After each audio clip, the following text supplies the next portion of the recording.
All right. Good morning, everybody. Saturday morning, week one. It was week zero last week, but week one of the college football season. I'm wearing my SU hat here, Syracuse, as they take on Tennessee right after this show. But I'm joined by two good friends and glad to have them with me this morning. From top to bottom, Orlando, a collector's dream. Good to see you. You look great. I know you're doing fairly well, considering, and good to see you. Good to see you, John. Thanks for having me on. Yeah, anytime. You're welcome. Even when you're not on, call in. We'll let you on.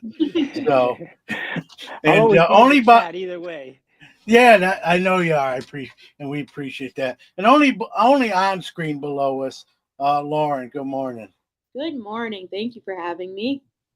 Oh, same thing as I told Orlando. Glad to have you. Glad that you're part of the show. All right, before we get into the topics, and we got a few good ones. This is just in case someone didn't see the news. There's been a couple videos. I made one. Theo made one for Four Collectors. Um, this will be our last show on Bench Clear Media. It's not a bad thing, it's not a believing on bad terms type of thing. So at this time, I really want to thank Mike Moynihan for extending this platform. I think we were over a year on it, almost 2 years. I don't know the exact time. Forgive me for that, but thank you to their generosity. I know Ty Wilson was involved with this channel as well, at least in the early going. So we had a great time on it. Again, there's nothing wrong. It's just that we were extended an opportunity to go to the Four Collectors channel, and we've accepted that invitation, if you will. So this will be the last show on Bench Clear, as before we move over next week, September 6th, to Four Collectors channel. So if you're not already subscribed to them, please do. And the show will still air on Hobby Hotline, but a couple days after we're on Four Collectors. So Four Collectors will be the only channel we're live, and then on like Tuesday, you'll get the video on Hobby Hotline if that's your option to watch it. Also on Tuesday, it will be an audio form on your favorite podcast platform if you don't want to see my ugly mug. I can only speak for myself, and I get that. So if you just want to hear me rather than see me, and again, I'm not on every week, thank God. But the pod, all joking aside, the podcast does come out on audio on Tuesday. If you can't catch it live, and we get it, Saturday can be a tricky day. Real quick, Lauren and Orlando, let's get into some good mornings while we have some time. Stooks, as always. Mad City Brew, good morning. Brian Brian Schaefer. He's trouble. Don't let him talk. I know who he is now. Melissa, I'm going to kill your last name, and I apologize. Hey, Melissa. Godger, I could be wrong. I'm sorry. I didn't do it on purpose. Larry Gitling, Mookie Chilson, fellow Mets fan. Good morning. Dr. Steven, good morning as well. 3D 80s Kid, part of Four Collectors, and now part of the show. Hey, and I'll go a little bit more into, yes, John, and we'll get a little more into what that might entail as well. So let's tackle. Listen, it's the low hanging fruit, Lauren and Orlando, but it is a huge story. Like we haven't covered it yet, really. So we kind of have to, right? It's the recent sale on Heritage, the 101 2007-08 MJ Kobe Logo Man Auto PSA 6. It went for almost just shy of 13 million. If we round up, it's a $13 million card. Bought by Kevin O'Leary and two fellow investors.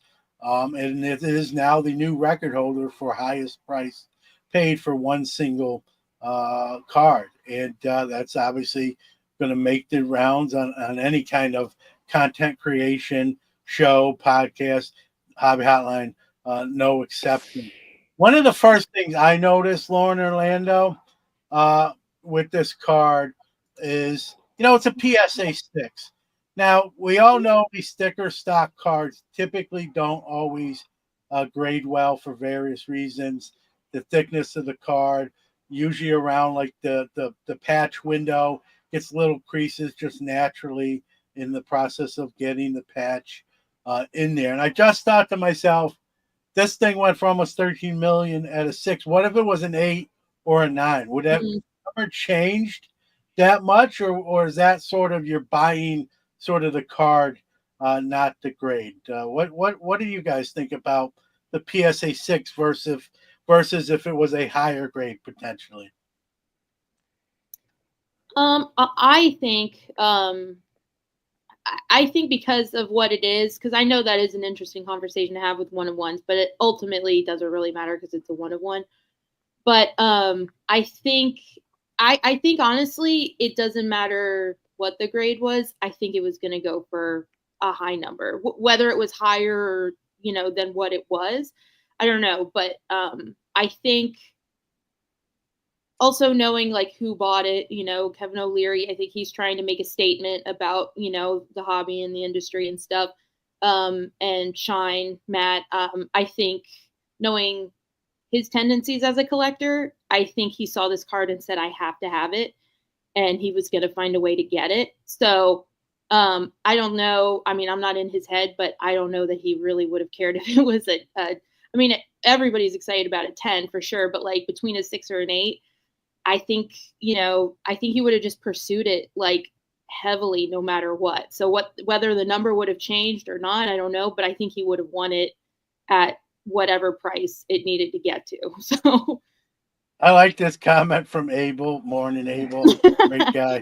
Says Kraken Reese. Yeah, send that out. SGC, Yeah, and don't deliver it in person. Just send that out with like some serious insurance through the United States Postal Service. But that's a funny comment. Yeah, so I like that. But why grade a card like that? Well, you here's what I'll say. You grade a card like that, I think the panel here will all agree and maybe you grade just to authenticate the card, right? We've seen patches get switched out. We've seen fake cards be made. That's not a card. By the way, I want to shoot down the rumor that I was the second highest bidder. That's not true. I was the third. You can shoot it down, but we know the truth, John. I was the third highest bidder, not the second. I just want to be factually correct. But that's a card. If I was in the market to buy, if I lived in that space, I'm buying. It's got to be graded. If you're spending almost 13 million bucks, it better be graded. We buy cards for a lot less that we need to have graded, like on my Trout Tops update, and a lot of vintage cards will fit that description. So yeah, that's why I asked the question about being a 6 versus if it was an 8 or 9 or even higher. If that went for even significantly more. I know Lauren weighed in. Orlando, what's your thoughts on that? Well, you know what PSA means. Please submit again. But I haven't heard that. I'm going to steal that. Yeah, but really, the grade doesn't matter. When you have a card like that, that's one of a kind. It doesn't matter what the grade would have been. If it would have been a 4 or a 5, it still would have gone for the same price. I mean, such a unique card. Especially with the gold logo, man, on the Jordan side. That was the 50th anniversary of the NBA. That's when he wore that patch. I think that meant a lot also. Anything that says gold on it, Kevin O'Leary would want, I would imagine. He's a big investor in, watches and things like that. And, I think he wanted to get into some more, other than Bitcoin and stuff, physical stuff. And I think that Shine and the other guy kind of convinced him that that's the way to go. And he said he'd been looking at cards for the last couple of years. And I know that they have this, I guess, conglomerate or group of investors now in there. And I know it Yeah, was it's three called guys. Secure. Not to give Yeah, them a free plug, but I guess I just did. It's called Secure. I don't know much about it, like what the future. I think they just really started it, so they're in the early. yeah, Whatever it's going to be, they're in the early stages right now. It's probably more an idea than anything that's in full operational mode. But reading between the lines, reading some of the quotes, I think it's going to be I think they want it to be is a selling platform for higher end cards. Maybe not yeah, always on this particular level, but probably in the high six figures and even seven figures. yeah. And That's my that sort of understanding thing. is that Shine has been buying a lot of the Logo Man cards even before this. And I think that they have all been involved in scooping up some of those one of ones Logo Man cards before this big auction. And according to O'Leary, he says that they're not looking to sell it, that they're probably going to keep it. He said for 10 years.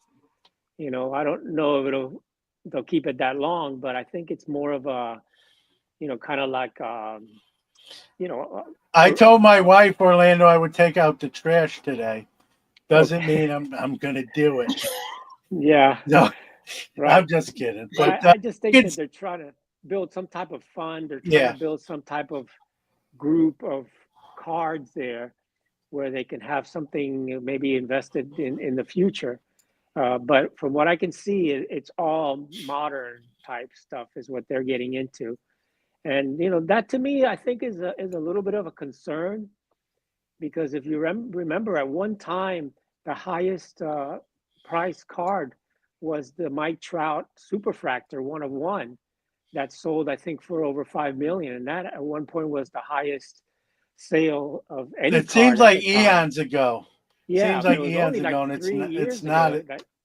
But look what's happened to that card, and I know that the card's not worth what it's worth back then. So Yeah. I don't know. To me, it's a little bit concerning when you put that much money into that card because I know it's the only Kobe Jordan dual logo man, but Well, listen to this. This is a comment from our very own John here. I didn't know this. I don't know about you.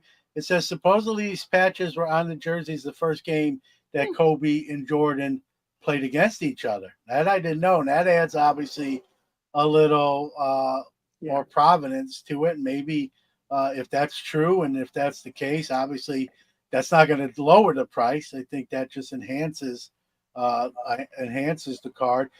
Anyone who's any kind of Kobe fan or basketball fan knows that MJ was Kobe's sort of who he looked up to and tried to emulate his game after.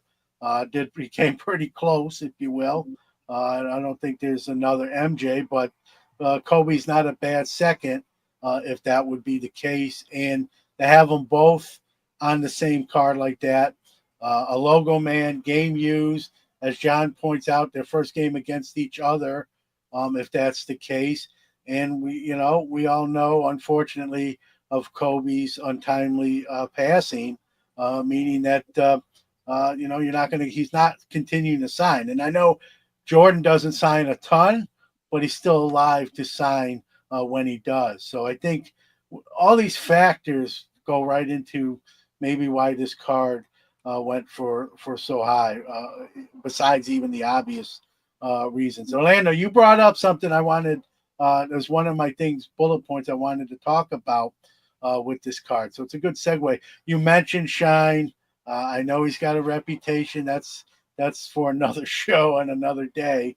But you mentioned him buying a lot of the logo mans and having a lot of those in the arsenal. Does the sale price of this logo man, in your opinion, move those prices up on the other ones just because of the attention it's garnering? And obviously, when a card sells for 13 million and becomes a new record holder, this goes outside the hobby. It's on financial networks, it's on regular news programs.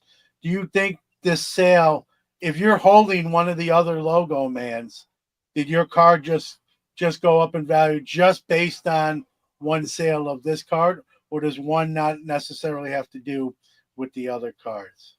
Well, I mean, this one, of course, was a unique one, but I do think that some of the logo man probably will go up, and I think that's why they were trying to buy some also. So, but again, like Matt City Bruce said there, you had three guys involved in that purchase. What I'm looking at is there going to be one person that's going to pay over $13 million for that card? I think you need a group of investors at this point to surpass that amount, And there has been other cards that have sold, like the LeBron number to 23 exquisite. That also was one of the top cards that sold for $5 million, and there's 23 of those. So I don't know. I mean, my concern with those modern cards is, what happens now when they're continuing to make logo man, and they continue to make what I call manufactured scarcity. Yeah, Are there going to be Theo more weighs things in. like that out there? Yeah, Yeah. Theo weighs in right here with exactly that. Is it good that the top selling card is manufactured scarcity? And it's a great point, right? Yes, it is a 1-to-1, but it was made to be a 1-to-1. Where when we think about like an Honus Wagner, where there's very few copies in circulation, that wasn't necessarily manufactured to be just like that. It just worked out to be the case.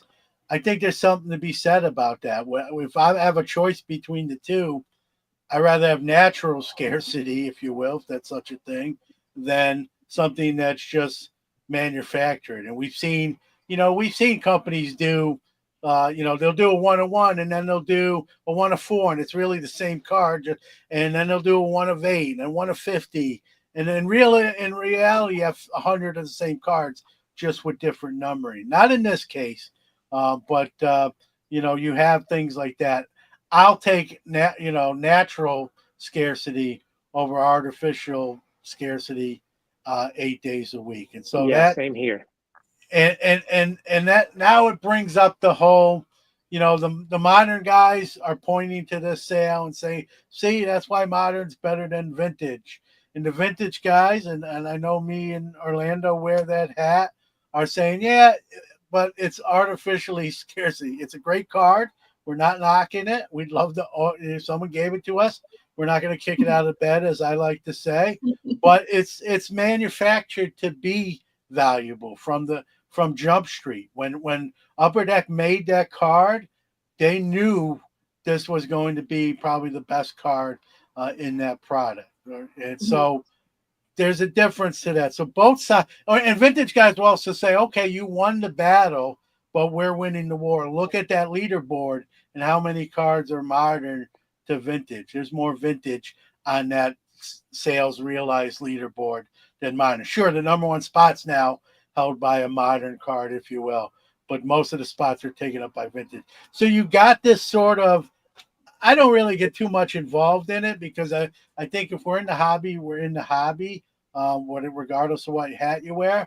But, as a vintage guy, and Lauren, I'll ask you too, what say you about the whole modern versus vintage battle, if you will? Maybe battle's not the right word, but debate, if you will. Well, two things real quick before I forget. I do want to push back a little bit on, I think Mad City Bruce said it, that all three of the investors are just investors. They never collected sports cards as kids. I don't know Kevin O'Leary. I don't know the third investor. I do know for a fact that Shine collected cards when he was a kid. Like I know, like the thing with him, and I know he's kind of enigmatic, but the reason why Kevin O'Leary is partnering with him is because of his passion for cards. We see these big numbers, we see these big headlines, but I know for a fact he is a collector and he loves this card because this is a card that he dreamed of when he couldn't afford it. Like this, I know it's hard to kind of look at some of these people as like real people and real collectors, and I'm not trying to get you to sympathize for millionaires, but I do know for a fact the reason he's here and the reason that he pursued it and the reason he's trying to get Kevin O'Leary to care is because he's a collector. He wants people like we want people to care, about the vintage versus the modern debate and that kind of thing. like he also wants people to care. Now his motives may be a little bit different because he views success in the hobby as financial, whereas we might view it as, community, or, the connective tissue of having the same card or pursuing the same thing. The motives may be different, not good or bad, just different. But I do know that like the reason why that number got that high and why that card is where it is and why it's making the headlines it is because of the passion that is there for the hobby. It's a different scale of what we have. But I do think it's important to at least, not be cynical about it, not be totally cynical about it. It's a crazy number. It's kind of hard for me to fathom that number for, at the end of the day, some fabric and cardboard. I hate to reduce it to that, but I know people who don't understand, like, that's what they see. And if you really break it down, that's what it is. But I just think it's important to not lose the humanity in that. And again, he does not need me to defend him.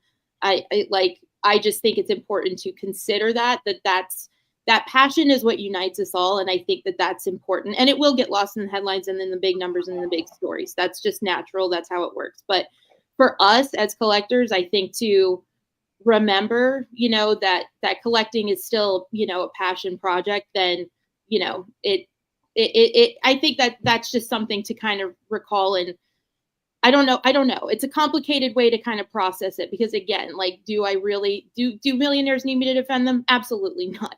Do they need me? Do they care what we have to say? Probably not. But I do know that he was a collector as a kid, and that this card really does mean something to him more than a financial gain, but it can mean both. And sometimes, our passion is more pure than financial gain. And that can muddy the waters a little bit. So I just wanted to make that point in case people wanted to consider that. Yeah, I agree with her on that. Lauren, you're right. He is passionate about it, and he's been a collector for a long, long time. But you got to remember, this guy's also a salesman. And he's also looking there to make money, because he's really more of a businessman than anything else. And he's been investing, like he says, investing in these cards, not just a collector. And when somebody's so passionate, it's very easy to convince other people, like a Kevin O'Leary, to get involved in the hobby. And remember, Kevin O'Leary has been passionate about a lot of things. He invested in FTX along with Tom Brady, and look what happened there. They were convinced this was the next big thing, and they were bamboozled by the guy who's currently in jail now. So I don't know Shine personally, but his reputation precedes him, and I've heard a lot of things, and I know he's hung around with a lot of the card trimmers out there. So he's not, I think, the perfect person in the hobby. Yeah, his reputation. Let's just put it this way: his reputation is not flawless, to use a card. Right. It's not a PSA 10. Yeah, but that passion does come across, and he is a collector, and he easily, as a salesman, has convinced O'Leary and the other members of this group to begin to invest in these things, because he wants that. He wants the cards to go up, not just also for his own collection that he's got, because of course the guy's got $1 million or more, million plus collection himself, and he's got Logo Mans, he's got all modern stuff. So I think it's a business thing, but I think he also has a personal stake in this, and he's been able to gather around him some big money guys to really prop it up and be on CNBC and all these places to prop up the industry. Now, I think that's gonna help us all with the card collectors, because I think we're going to get more people involved in the hobby than ever before. My concern is, are they going to come in for the right reason? Because think about this, or because they want to make money. Yeah, think about this, Orlando. If a card that's artificially scarce is bringing 13 million, think about of all the scarce cards that are not done artificially. I think that those cards, even though they're different genres with modern versus vintage, I think the price tag might have just went up on those. If a card that's kind of made to be scarce is bringing close to 13 million bucks, I think that's the natural progression of things. I want piggyback off something Lauren said. Like she said, that these guys don't need us to defend them. I'll defend them to this point. I know this is a modern card, but we've seen people who aren't really collectors, if you will, buy high valued vintage cards for the same reason. So I don't think this is just anytime a big modern card sells, oh, they're just in it for the dollar signs. I think this happens on the vintage side. Maybe it happens a little bit more on the modern side overall, but I don't think it's a vintage or modern thing. I think it's someone has a lot of money and wants to do that kind of thing. And I don't. Yeah, I think overall it is good for the hobby. I mean, the more attention you get, the more marketing you get, the more people are hearing it, and then they're looking into whether it's the modern cards or even the vintage. And I do believe a lot of the guys that'll come in are going to start looking at vintage also, not just the modern cards. Yeah. So I think it's all good for the hobby. Let's just hope that it doesn't get to be just all investors. I always like to see the collectors involved. And this is not a sports card hobby thing. This happens in other collectibles. There's people who do coins who are collectors that are just buying the very rare coins with the long-term goal is to make a profit. They're not pulling out a drawer full of their collections. They just happen to own one or two high dollar items. So this isn't just whatever it is, you're always going to see this aspect of it. You don't have to like it. You don't have to agree with it. But it's there across the board. Funny question. Many times if you're expecting the cards to increase in value, you could get disappointed very easily though. Yep. I'm having trouble finding it, but Mookie asked earlier in the chat if all three of us invested in an he said card, what would we invest in? Well, I'll answer for me.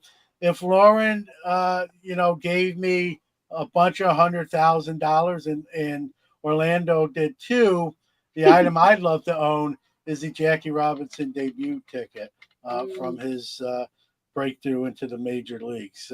But I'm definitely going to need Lauren and Orlando's help, and probably a lot more than that. No offense to ever acquire something like that. That's when I play the Mega Millions, and I hope I win. My wife's like, oh, we can do this on the house. We can.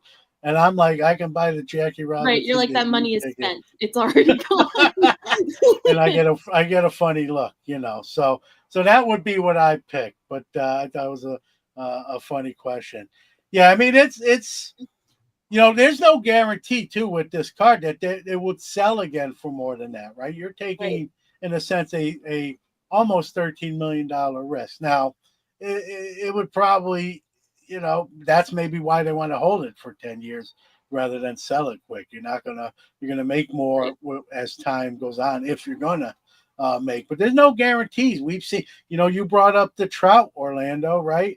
At one point that card was red hot, and now because of injuries, lack of being on the field, it's still a great card, but nowhere near the spirit was at one point. Now, both these guys are retired, and obviously Kobe's no longer with us. So I don't see, exactly. I don't see a negative coming from that reason. The negative might come from just what we're talking about. Like, is it really worth that much? And we all know for a card to be worth something, someone has to be willing to pay it.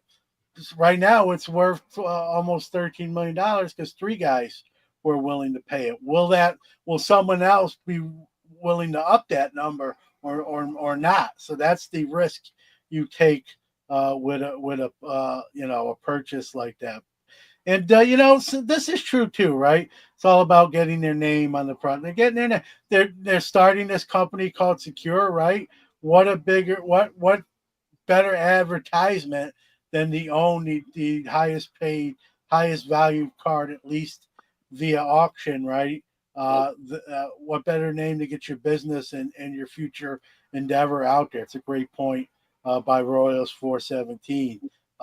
There's a little bit of built-in advertising there. You're paying for it, but it comes with the the territory. So, I think my you know, question is, John, are we going to get more groups of people like that really coming in and bidding up some of these big cards versus a collector that is he has it, he owns it, and it's Mm. his. These are going in a safe somewhere where neither one of those three guys are going to be able to see the card or hold it or touch it. Are there going to be more investors coming in? I Getting think groups that of five happens now. people, and yeah, I think that happens now. We don't always hear about it.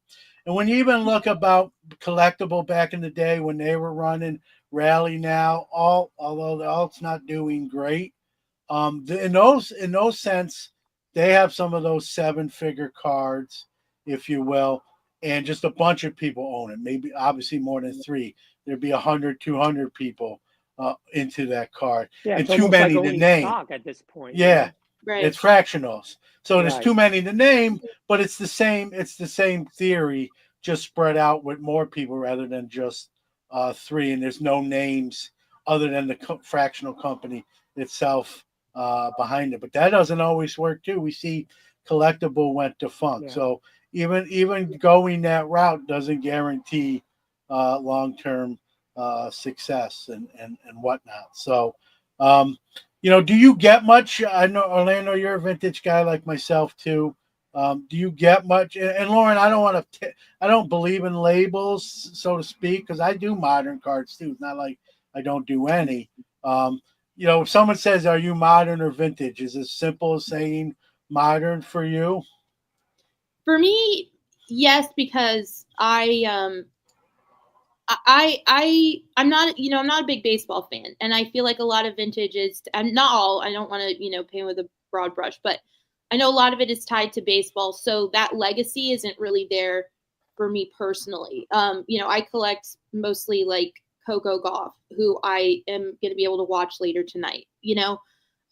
So I don't dislike vintage. It's just, it's not my particular venue, but I love hearing other people talk about it and I love learning about it. It's really interesting to hear like the story and the history, because there is story and history. There's more story and history behind that than behind like, some of the Coco Gauff cards. She's 21, so I love that.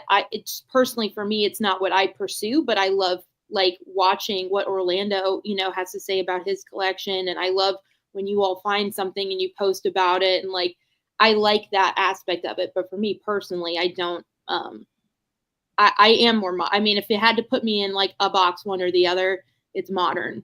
Unfortunately, please don't, please don't bash me. I love Warren's comment, and I'll echo this. Right, I'm a card collector. I collect it all. Yep. Right. Someone asked me, I always answer that question much like that. I collect cards. I might add like, hey, I lean vintage. Most of my PC is vintage, but I have modern cards just as well. If you see my show, as a dealer and you come to my tables, I have both for sale. In my PC, it's probably 80-20 vintage, but I do have what would be considered modern cards too. So I'm not here to slam modern collectors or bag on them. I look at this as like a fraternity, right? At the end of the day, we're all in the same fraternity. We may have different sort of parties on campus, but we're in the same. We're in the same yeah. fraternity. I think for me, what I collect really are what I call retired players. I mean, I have Griffey, I have Thomas, I have Barry Bonds cards, I have all those guys. But these are guys that are already out, they're established, they have already a history, and even though they're sort of modern, they've already been retired. I'm kind of hesitant on going with guys like the Trouts and Otanis and things, even though they're great right now. You just never know. I like to wait until they end the career and see what happens then. And that's kind of what. And I also collect football. I collect vintage football and stuff like that. But I go back to saying retired players that are not currently playing. That's who I go to, because I already know what they've accomplished, and I already know that they're established and what they're gonna, kind of be in the future. You kind of get a sense for it versus going after, an Arch Manning, for example. Now that you got the talking college there, Yeah, good comment here from Royals 417 saying, the modern versus vintage debate sort of generated, right? Much like politics, that why can't we collect without worrying about how everyone else is doing it? Yeah. I kind of agree with that. I got a Sports Collectors Digest article that will be coming out talking about this card and that whole debate. But at the end of the day, right? I know it's the cliche line, but it's true, right? Collect what you love, whatever Mhm. that might be. And there's no wrong thing to collect long as you enjoy it. I know Orlando. I think Lauren, you can attest to this. Every year I go to the National, being a vintage I'm seeing a lot more younger people getting into vintage, buying vintage, taking an interest in vintage. And I'd Nice. be lying. I'm not on either side of the debate necessarily, but I do like to see that. I find that sort of refreshing, and I like to see the younger set sort of learning about the history of a sport with the athletes that have already kind of did their thing, and it's nice to see. Mostly because I love history, so I love when other people love history along the same veins or close to it. So, so I think whatever side you fall on, I don't think there should be a side. If you're a card collector, like Warren says, you're a card collector. We're all in this, you know, when we go into the National, there's no two doors, right? There's not a vintage door and a modern door. We all walk through pretty much the same entrance, right? So that's how I look at the hobby. We're in the same building when we're in the card show.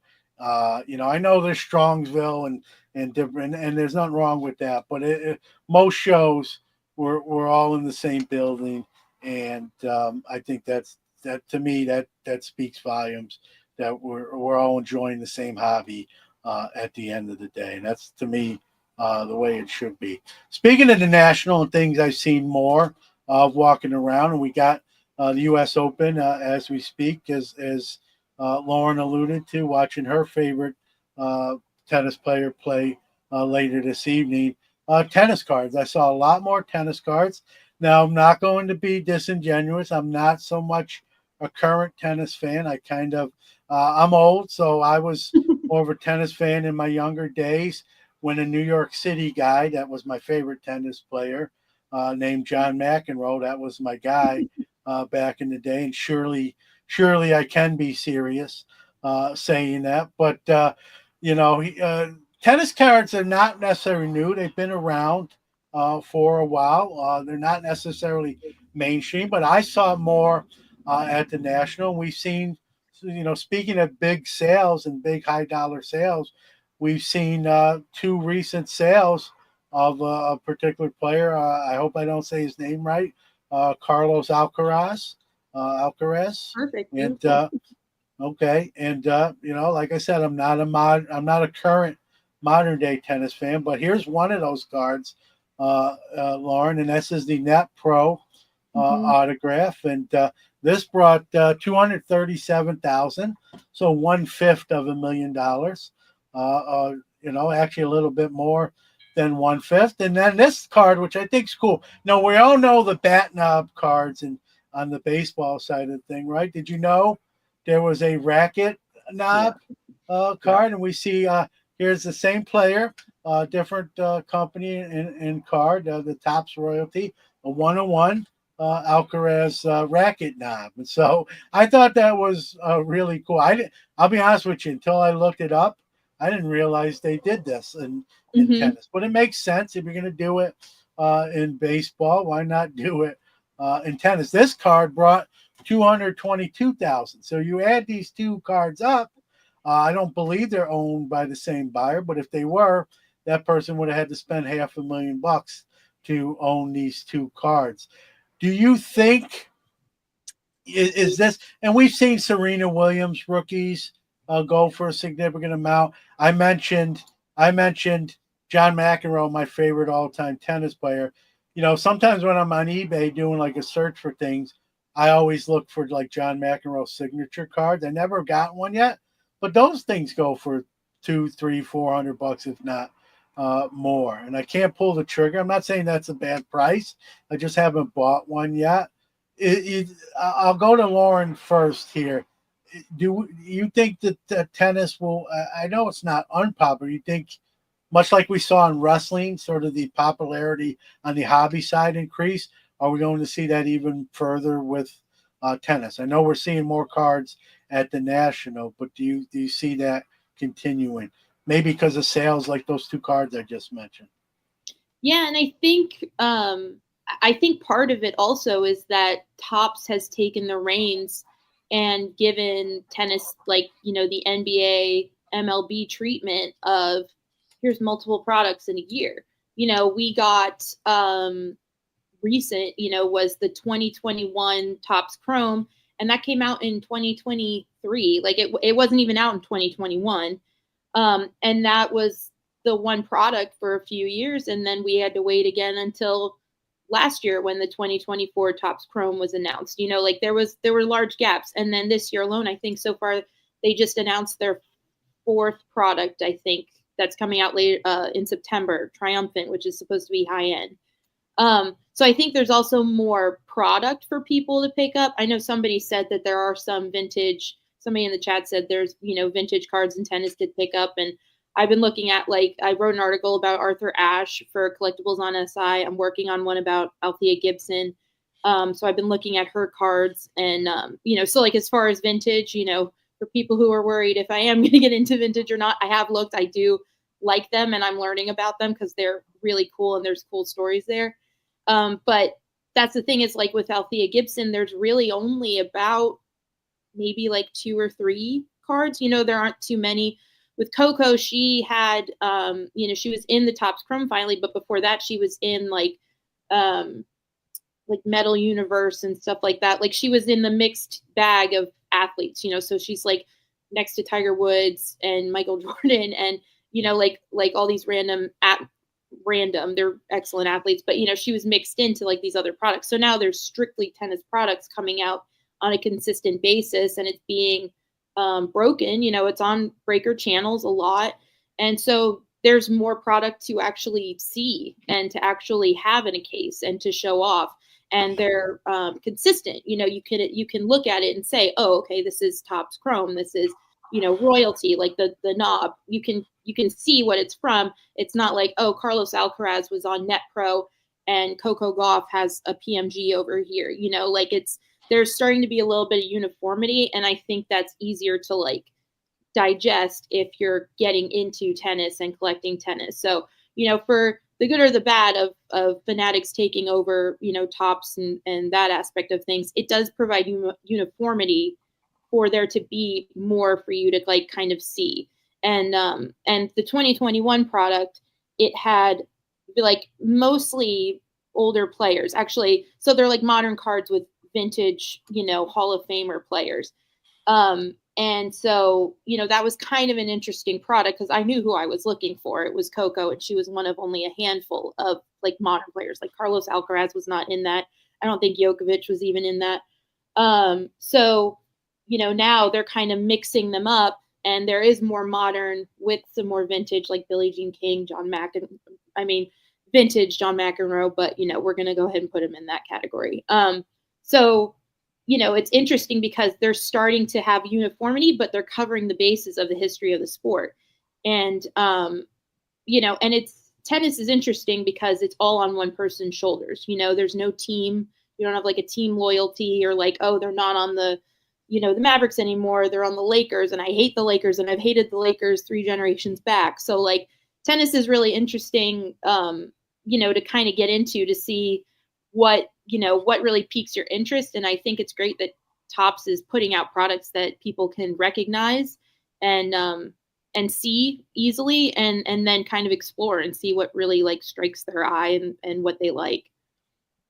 Lauren, I'll ask you, and Orlando, you can chime in too. In football, we have 700 to 800 players in the league on rosters. In baseball, that number's around 600. That doesn't include minor leagues or other leagues. In tennis, obviously, that number is lower. Do you think that hurts the hobby aspect of it, just that there's less people to collect, if you will, or less choices? Or is it more enticing because the waters aren't as many and you don't have as many choices. And then Yeah, uh, go ahead, Orlando. I think definitely it's more enticing because you could be very, very selective now as to who you can choose. And, similar what Lauren was saying, it's kind of like you like Tiger Woods, you're going to buy Tiger Woods cards, almost, similar to golf. But what I do like about tennis is that it's a worldwide sport. Mm-hmm. So you have people from all over the different countries versus American football, it's mostly here. But you have these players that come from all over the world, from Spain, from England, and whenever they have tournaments like Wimbledon, US Open, the excitement on that, the game is very, very exciting. And you see these players that sometimes, you hear about, but you don't see. But when you see them in these tournaments, and then you see all the people from I mean, this is shown all over the world, almost like the World Cup, and I think that really is something that's drawing collectors from everywhere, not just this country. So I think there's a huge upside in the tennis cards right now. And I went to a card show a couple of weeks ago, and yes, I definitely saw a lot more tennis cards than I've ever seen, because there's probably more issues out there, but there's also more demand, I think. And again, it's a worldwide sport, just like golf, where they go play different tournaments, in Scotland and England, everywhere. They're doing the same thing in tennis, and it's attracting more and more fans as they go along. And a lot of the young people right now, you see the young girls, young guys playing tennis, and I think that really gets them really, really excited about the sport, and they gets them into collecting the cards of their favorite players. I think more than baseball or football, because there's just so many players to collect in football. I mean, football's gotten to be where everybody collects the quarterbacks, because Yeah. that's kind of what they see. But there's a lot of wide receivers, there's a lot of defensive guys that are really great players, and they don't get the attention. But in tennis, it's just a select few people. And those guys, you can really focus your collection more on those guys, the ones that you really, really want or really, really like. And I think it's a lot easier to collect, and it's worldwide. So you're going to have so many people, into the hobby, that I think it's definitely one of the growing segments of sports cards, in my opinion. Yeah, I agree. I'm seeing a lot more, even on local shows. I mentioned the national, but even here locally, I'm seeing more than I traditionally have. One quick comment from Vintage Card Collector. He says, tennis lacks parity, right? We're seeing the same few people win all these big tournaments. I don't know if that's good or bad, right? I remember, Roger Federer with his run. He was just winning. It was like, it Mm-hmm. was more of a question who would he beat in the final, Right. was more of a question than who would win the tournament. And you were sort of ranked by who he beat in the final was the next best player in the sport.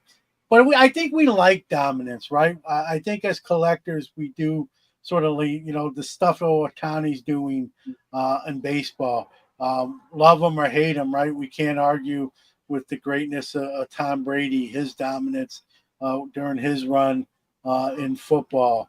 Tiger Woods, you mentioned Orlando and golf. There's at one point during his heyday and peak when he was just winning. It seemed like every tournament, and it was just like who's finishing second rather than who's winning this thing. And I think we admire that, and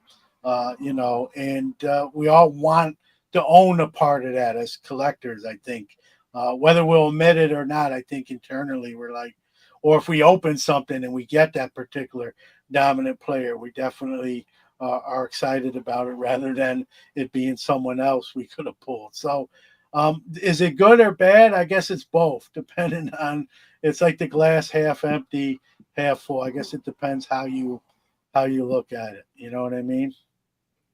Sorry, I froze for a second.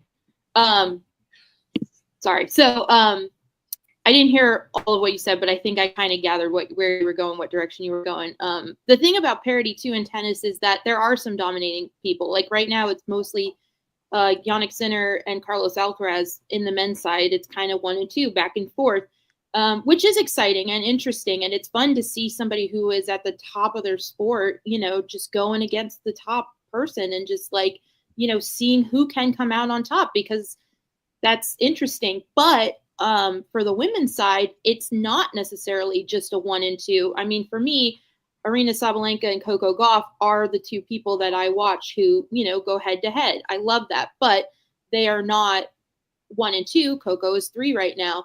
And there have been some people you wouldn't expect to win. Madison Keys, an American, she won her first Grand Slam, the Australian Open earlier this year. So whoever's collecting Madison Keys, who has been rooting for her for so long, they finally get to see her in her shining moment. That's exciting. You have that dark horse in the running that made it all the way.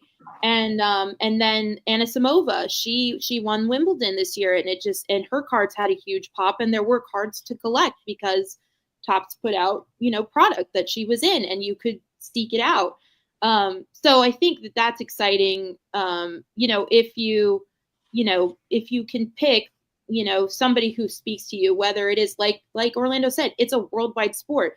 So my grandma, she was of Italian descent and she loved tennis and she had her favorites, but if her favorites got knocked out, then she defaulted to whoever was the Italian player.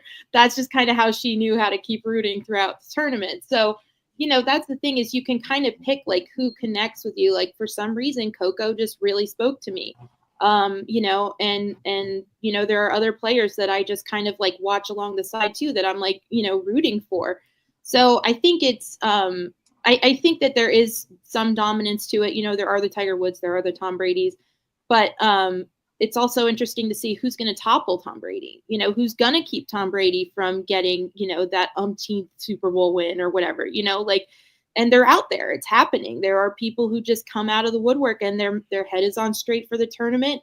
Everything locks in and they can go all the way. And I think that's fun. I think that's exciting. So you can pick someone, who's not necessarily the most expensive with, a 6-figure card like Carlos Alcaraz.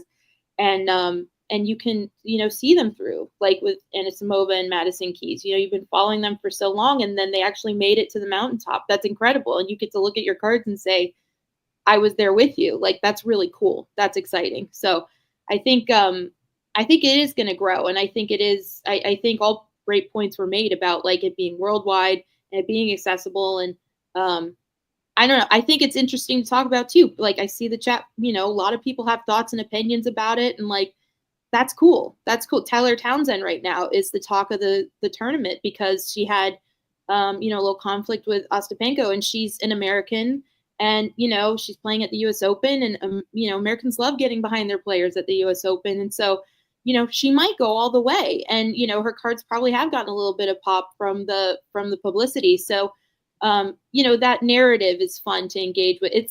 Like with the WWE, that's something I like about that, is there's a story, and I know it's all fake and I know it's scripted, but like with tennis, you don't know where it's going to go. You have to stay with it. And like, so I think that's exciting. And I think as collectors, to like look at your card and say, I believed in you, I'm with you, and I get you. Like, when they actually reach that pinnacle that they've been like striving for, I think that's cool. I think that's exciting. Yeah, I mean, tennis is exciting because it's one-on-one, and you just never know if somebody's going to have a good day or a bad day. And there easily could be an upset. I mean, it would happen if one guy just, has a bad day, or the other one comes on strong. And, it's one of those things. It's a long match. Some of these matches last, 4 hours, 5 hours. So, you could wear each other down, and, you just never know when it's one against one versus, a whole team or a group of people. So, you got to watch the whole thing. And, even though this guy may be the number 1 seed, he could be knocked out. It's happened many, many times. Yeah, and anytime you get one person versus one person, like you just said, Orlando, right? Maybe someone gets a little nicked up or slightly hurt, could change the whole outcome of the match. And so I think tennis is growing. How far will be interesting to see, as I go to shows and national next year to see where we are. And again, with like Lauren said, with Topps coming in, producing probably more sets, we're going to see it more breakers breaking tennis products. They're already doing it, like Lauren said, but that number is going to go up even further. And maybe I think more people are going to at least dabble in it, right? Test their waters, dip their toe in the water, or find a player. Hey, I love her. I love him. I'm gonna buy a couple cards. Maybe I won't Yeah. even open. Maybe I won't even buy into a break or open wax. But I just want to own a couple of his or her cards, and nothing wrong with that either. And you're still transacting in the hobby, so it's going to grow. It's just, I guess the question is by how much, right? I Mhm. think we're seeing that. Alrighty, all right. Our last topic. I don't want to spend. We're kind of coming down the home stretch here. I know I spoke to you, Orlando. You were at a local show in Florida, and Eric Drew, Boca Subs. He's the number one bulk submitter to SGC. I'd say in the world. I believe that's the case. It's something I do, not on the same level as Eric Drew, but the same concept, same thing. We all know that PSA or collectors took away the bulk sub rates. I'm still doing it. I just had to raise my prices. Eric Drew is still doing it. He had to adjust his prices. You spoke to him and you kind of were around his area. Kind of just some of your thoughts on and talking to him and seeing what was going on there. A lot of people want to say that the end is near. SGC is dead in the water. I will tell you this, but for those that care, my last bulk sub to SGC came back in 10 days again. So they're back up to that speed that they were known for, that they got away from. They're sort of back to it. Maybe that's because there's less cards. Whatever the reason, they're back to 10-day turnaround. But go ahead, Orlando. Kind Yeah, of I mean, your I observation. spent some time talking to Eric. He's the biggest submitter to SGC, and I was concerned, so I was just kind of asking him his opinion on what he thought the future was for SGC. And he's also subbing now to PSA, which are both in Boca, the same office now. And surprisingly enough, what I saw is that a lot of people were subbing to him right then and there. I mean, he had a whole tub full of stuff, and he said that SGC is still grading from 4 to 6,000 cards every single day. They're 95% sports cards, versus CGC, which is mostly all TCG cards and Pokemon cards. And he also told me that PSA, the majority of cards that PSA is grading now are TCG, Pokemon, and all that. He said they're grading about 500,000 cards a month. PSA is sports cards, and SGC is 200,000. And if you look at somebody else like the CGC, they're only grading about 8,000 sports cards, and Beckett probably around a little bit more, but not nearly as much as SGC. So SGC is still grading a lot. Their times, return times of, like you said, 10 days. He said that pretty much they're about 2 weeks, and he still feels that they're not going to get rid of SGC. He says it's too big of a business for them. It's the second largest, sports card grading company in the world. And even though they're owned by the same guys, it's still, he says it's going strong, and he's still getting a lot of people that are grading with him. The other thing he told me is that PSA, all the cards he submits to PSA are still being sent all the way to California from their Boca office, so they're not grading there yet. But he did say that in October they are going to begin grading cards at the Boca location there. So we'll see what happens with that. But and he does both now. He's submitting to PSA and SGC, but he says he's still, the bulk of his submissions are SGC. PSA was also there. They were taking submissions, and there were some lines, but I don't think it was as busy as it was like in the national, because of course the national also had on-site grading. But Yeah. I just don't think we can count out SGC yet, even though everybody's saying they're dead, they're dead. No, he says that there's some people that were coming up to him and said they'll never grade with PSA, and even Yeah. though it is There are PSA technically, there are you know, people there are people that I know them.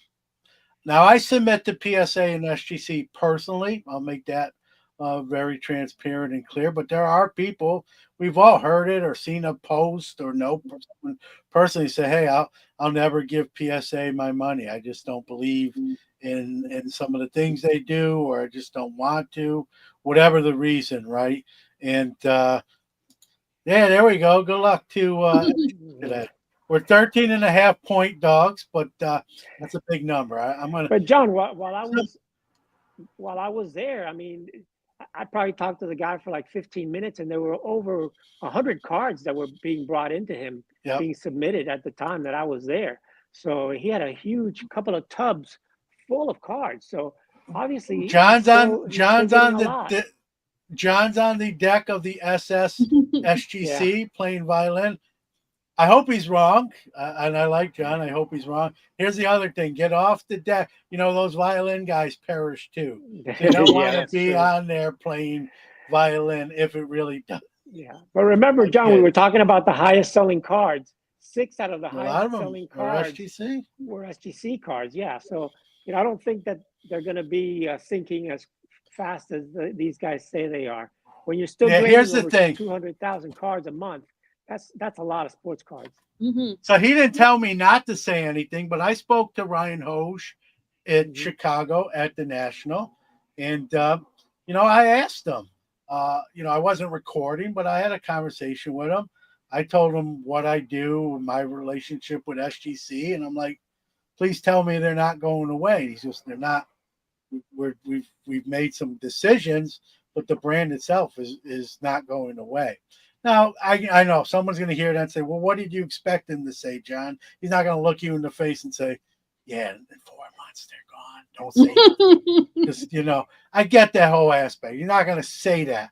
But I did feel like in this, sometimes you just get a sincerity and I'm not saying he's the greatest guy since the wheel or whatever, but I really felt like it wasn't so much lip service. And I know he's been on other podcasts and said that publicly. And like you said, Orlando, they bought that for a good. Collectors bought SGC for a good chunk of change. If they dissolve them, that to me that just opens the door for CGC to get a lot more sports cards that they're not getting now. Why would you open the door almost voluntarily for a competitor when you have, in a sense, the number 1 and number 2 sports grading brands? Why would you eliminate 2 to make someone else default number 2 automatically? Because that's what will happen to me. I know that's a simplification of the whole business aspect of it, but we can simplify it to that level. I will speak to this. I do the bulk subbing. I'm not getting the same. I'm not going to lie. I'm not getting the same amount of cards that I once did with the higher price rate. But I will say this: I am getting more than I anticipated. So I anticipated a lot less, much to what you said, Eric Drew even probably alluded to. I thought when I raised my prices because the bulk rate went away, Orlando and Lauren, that I even was concerned, like, will it be even worth doing anymore? Will I get enough where it's worth my time and effort? And I'm pleasantly surprised that I'm having people drop off cards to my house. I'm meeting people at Dunkin' Donuts and Starbucks for bulk subs at a higher rate. So is it the same amount when I was doing it at the bulk rate? No, but it's not the drop off I was like sort of projecting. Like the numbers are better than what I anticipated. And that I think that's a good sign. And now they're at, even with those projected numbers, that being higher, they're back to 10 or 12 day turnaround again. And so I think it bodes well. I don't work for them. I know they sponsor Sports Card Nation. I'm a bulk subber for them. That's as far as my expertise goes. But I don't think collectors. I think they want to tweak some stuff, but I don't think they want to just have them right off into the sunset. And I hope that's the case. I'm biased, but I hope that's the case. I know I got to put this. I know Five Foul Ball hates all grading, so he says he's not biased. He wants all grading to go away. Listen, that's his opinion, right? No, opinions aren't wrong. We don't have to agree with him. Are there enough graders that follow Peter that the grading company who hires him has the potential for growth? That's an interesting question. He may not wind up, and I know Peter, this is not any inside knowledge. He didn't tell. I have talked to him off the record, but we didn't talk about where he might go. I actually, if I'm going to guess, and this is not from him, don't be surprised you see a Peter Steinberg at an auction house. If you look at a lot of the auction house employees, 60% of them come from the grading space, and he would be a great. He would be a great. That would be a great role for him if I was an auction house and he wanted to work. We see guys like that: Ivy, Derek O'Grady, Joe Orlando. Those are all guys from grading that have moved on to the auction house world. I think you may see. Again, this is just me putting on a tinfoil hat and guessing. I wouldn't be shocked to see Peter wind up in a role. Maybe he does wind up at another grading company. Only he will have to determine what his future might be. Whatever the case may be, either or. He's a great guy. He's a very smart guy, and will be an asset to whatever company hires him. I'm not predicting this, but if he became a Burger King manager, he'd probably be a very good Burger King manager. I doubt that will be the case. More likely the other two, a grading company or auction house, or maybe even a card manufacturer. Who knows, right? Only he will determine that. So, before we kind of get into what's going on next week and in the future, any last kind of last words as far as topics go? Great chat. Hope everybody has a good week. And yeah. All right, so let's can't wait let's to be on the four collectors. Yeah, I know we're going a little over time here, but I want to kind of, being this is our last show on Bench Clear, we are headed over to four collectors. Thanks to those folks over there to extend the invitation. We accepted. What will that entail? Well, we'll be back to every week again. I know we went in the summer to the first and third Saturday. We'll be back every Saturday. Time will be the same, 11 a.m. Eastern, 8 a.m. Pacific. We will have new folks. We're going to have a lot of some of those folks will be coming over from that are already part of Four Collectors. Will be joining our team. Many of them are in the chat as we speak. Many of them have engineer abilities, probably better than even my own. So they'll be a welcome addition, which is one of the reasons, I didn't advertise this all the time about why we had to go to not every week. It was, we were having trouble filling engineer spots. That problem, I don't want to jinx it, but that problem hopefully is now solved with some of the new folks joining the show. And so we'll be back every week. The format will be pretty much the same. Anyone that wants to call in, we'll put the link. I know I didn't advertise that too much today. My bad. I knew we had a lot of ground to cover, and then the move as well. So that ability will still be there. The chat room will still be there. The show will air only on Four Collectors on Saturday. It will then air on Hobby Hotline YouTube later after the fact on Tuesday, and on audio form on the following Tuesday. You're going to see some new faces. You'll probably, on average, you'll see me every 4 to 6 weeks rather than as much as you have, which is a good thing. And I think it'll be less taxing on all of us, right? We won't be sort of on as much, and I think it'll be more refreshing to everybody involved. And we're really excited. It's a great channel. I always say up and coming. They're still growing, but they're already a great channel. Like there's a lot of channels that would like to be where they are right now, and they're still growing. So, and we got you'll see some new things on the screen as well. I won't give those away, but you'll see some new tweaks and bells and whistles, if you will.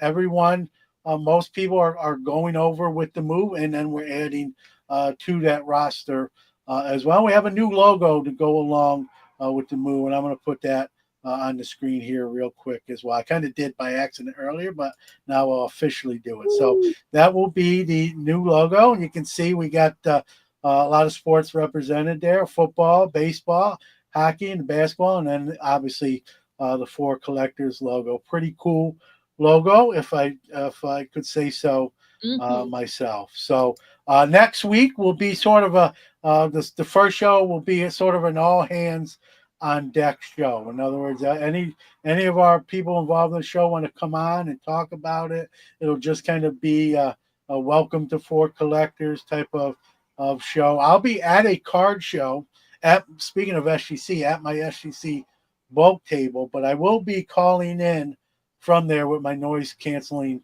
headphone and microphone.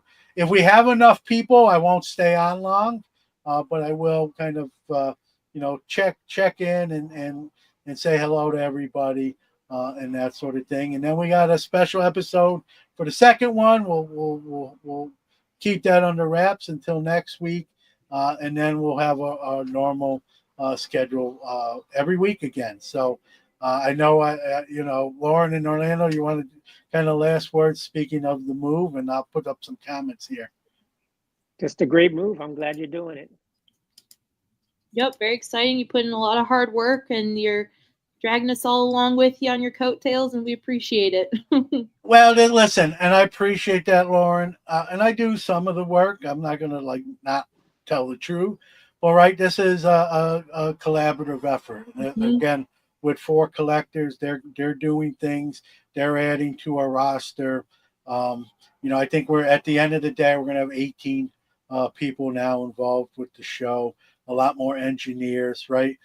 This is a team. I always say this is a collector show for everybody, and that goes for the roster we have, and it's exciting. I'm looking forward to it, and it starts next week, and can't wait to make the move. That being said, again, be remiss just one more time. Thank you to Bench Clear for the year plus here. No complaints. We're not leaving under like bad terms or angry terms. It was just we were offered this opportunity, and we've decided to do that. And so we're leaving good. Mike Moynihan is a very good friend of mine. That hasn't changed. And thanks to him, Ty Wilson, for the time here. So if you haven't already liked and subscribed to Four Collectors, you got a week to do it. Yeah, more than a week, but do it before the week's out. So for Lauren, for Orlando, we'll see you next week on Four Collectors. Have a great weekend, everybody. Happy Labor Day.